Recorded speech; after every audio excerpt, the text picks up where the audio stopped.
and suddenly the narratives make sense.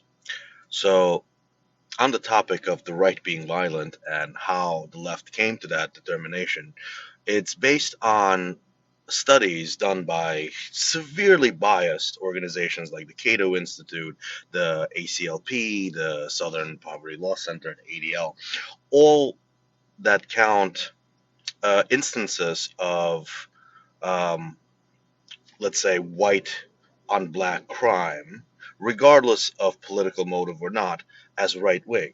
Also, they count any kind of attack against a minority coming from a white person, even though the white person might be politically affiliated to the left, as right wing violence.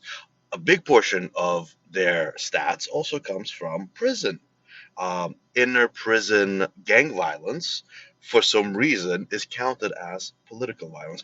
But you know what's not counted?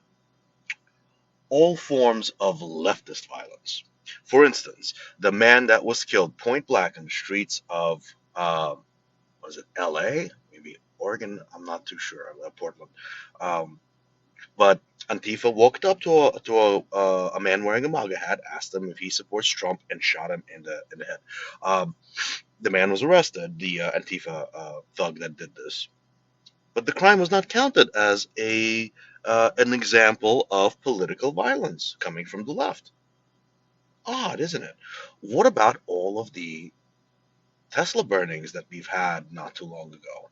Not a single instance counted as left wing violence or political violence at that. What about all of the BLM and Antifa riots that left billions of dollars of property damage as well as multiple lives taken? Also not counted as political violence. Interesting, isn't it? Now the picture begins to make sense why they consider us violent. So if you don't count leftist violence as violence, then obviously on paper the right is violent. But then you'd be hard pressed when you ask a leftist, name one example. January 6th, debunked. 275 plainclothes FBI agents. The Hortmans, done by a Democrat. Um, Pelosi's husband, another Democrat. They can't list a single actual event off the tip of their tongues. Why? Because it doesn't exist. The left is violent.